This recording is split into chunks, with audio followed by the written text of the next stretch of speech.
Eu hoje de manhã pequei, porque eu pensei, vai vir pouca gente.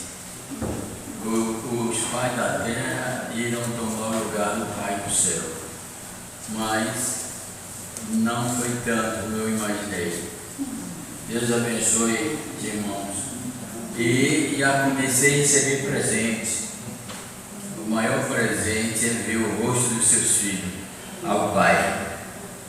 Eu me lembro bem quando as minhas meninas eram pequenas, eu saía de casa antes de 5 horas, porque pegava de 5 horas da manhã, de 6 horas da manhã, eu passava lá no quarto dela e olhava o rosto dela dormindo.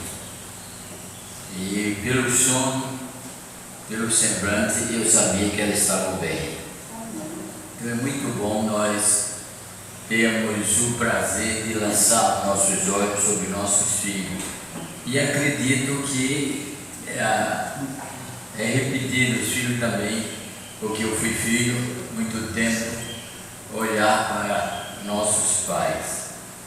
E até aqueles que têm entrado hoje, olham com emoção. Mas queremos parabenizar em nome da igreja todos os pais, e que ele nunca tire da mente que existe um Pai maior, que é Deus. O nosso estudo de hoje, eu quero agradecer a meu genro Robson, porque foi ele que trouxe a Mônica. E os dois sejam bem-vindos e nos ajudem no desenvolver da lição. A nossa lição é uma lição, não é uma mensagem. É o estudo, então, bom que as pessoas participem. O nosso estudo básico dessa nossa apostila é quem é Deus. Estamos no capítulo 17. Na semana passada nós falamos sobre Deus, a saúde física não impedindo a morte. Hoje vamos estudar o 17, terminamos o 17.1 nós estudamos, e hoje vamos estudar o 17.2, que é Deus e a saúde e a desobediência.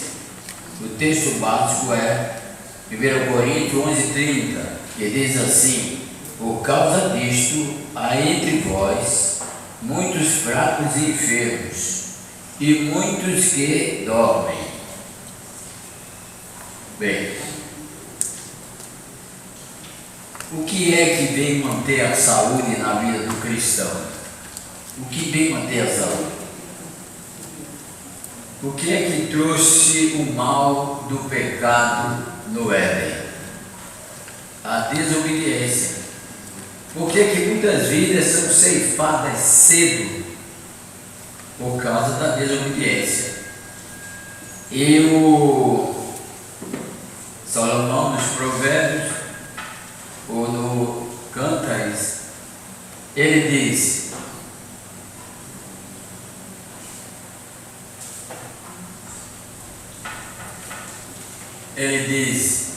não sejais ímpio demais para não morreres fora do tempo. Então alguém diz: mas as pessoas só morrem no tempo. Mas esse tempo pode ser abreviado pela pessoa. Primeiro, no preceito divino, nós não deveríamos morrer. Nós não fomos feitos para a morte. Porque lá no Éden, quando Deus nos fez, Ele não falou em morte. Então nós não fomos feitos para a morte. Só uma alertação. Foi dito: não comeis do fruto da desobediência, porque se comerdes dele, no mesmo dia morrerei. Esse mesmo dia é acréscimo, mas no dia que comerdes, morrereis. Então, houve no Éden noção de morte e não a morte. Alguns teólogos, escritores, admitem que Deus criou a morte ali. E eu fico a dizer, Deus não criou a morte. Deus criou a vida. A morte veio por quê? Pela desobediência. Então, a morte, ela é causa dos nossos pecados. E o profeta Jeremias faz essa pergunta: de que se queixa o homem? Queixar de quê? Da morte, do sofrimento, da tristeza, da fome, das necessidades físicas e espirituais. De que se queixa o homem? Ele mesmo responde e diz: cada um queixe-se dos seus próprios pecados. Então, não existe tempo previsto para ninguém morrer. O tempo é previsto para viver para sempre. Por isso, depois da morte do homem, da queda, pela desobediência, Deus providenciou uma outra maneira de a vida se perpetuar em Cristo, morrendo na cruz e pagando os nossos erros, os nossos pecados. Então, o intuito divino é que nós vivamos. E Jesus diz: eu vim para que tenhas vida e vida abundante. E diz mais: aquele que crê em mim, ainda que seja morto, viverá. Então, a morte não é uma coisa que alegra a Deus.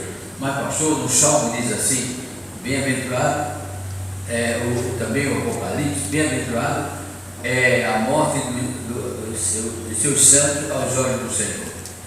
Quer dizer que Deus se alegra em ver a morte dos santos. Claro, não porque criou a morte, porque nós só podemos ir a Deus através da morte. Nós começamos disso na lição passada. A morte, alguém disse que é amiga. A morte é inimiga, mas é uma porta para nós chegarmos a Deus, ou aguardarmos quando Cristo voltar.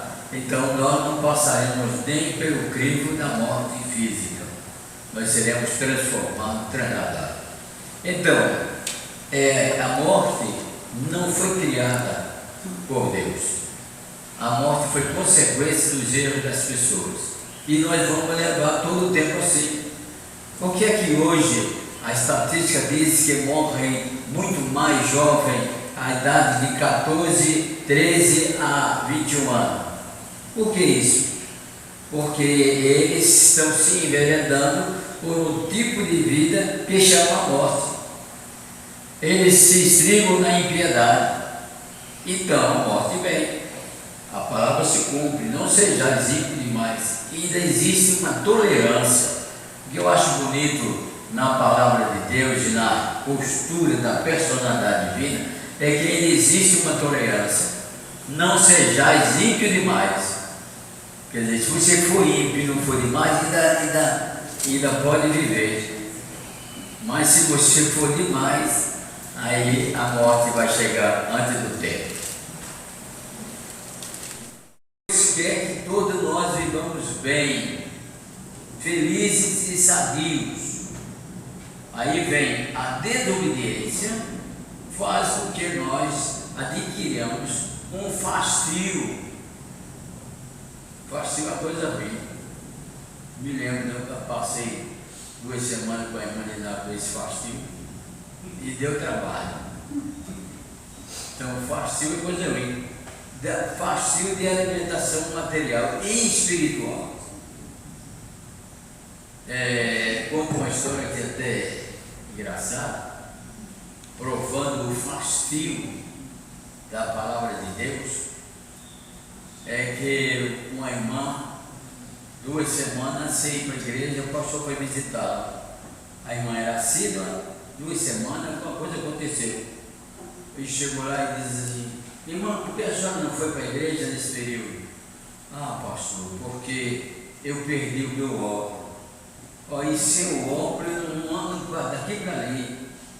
Aí foi, irmã, e agora? Como é que vai fazer? Não, eu vou ter que ir fazer uma receita de outro óculos. Então, irmão, vai pegar sua Bíblia para entender a palavra. Quando ela foi com a Bíblia que abriu, o óculos estava dentro da Bíblia. Olha, pastor, o óculos está aqui. Então, mais de quem diz que não lia a palavra. Então, fastio espiritual. Quem não lê, não se alimenta da palavra de Deus continuadamente. eu disse aqui uma lição que nós às vezes falamos em dízimo, mas principalmente a liderança que gosta de falar em dízimo, mas esquece que o dízimo é 10% do que nós ganhamos. E os crentes com fastio da palavra de Deus, se eles quisessem realmente ser fiel ao dízimo, davam 2 horas e 40 minutos por dia, ler, cantar, orar, visitar, o que for, mas 2 horas e 40 minutos no dia seria para o cristão dedicar a Deus. Mas será que alguém faz isso? Eu faço isso? Não. Às vezes eu passo de 2 horas e 40, às vezes eu passo de 5 da manhã ao meio-dia lá no escritório escrevendo, mas isso não quer dizer que eu tenho o hábito de ficar 2 horas e 40 minutos alimentando da palavra de Deus. Então, fastio. Então, quem não come morre. É o que mais a gente diz para evangelizar. Não comeu, morreu. Quem não come individualmente também vai morrer. Tem que comer. E quem diga que nós devemos comer a Bíblia. E tem pessoas que estão rasgando papel, molhando lá para numa manhã, tem que engolir. Não é assim. O exagero em tudo é prejudicial.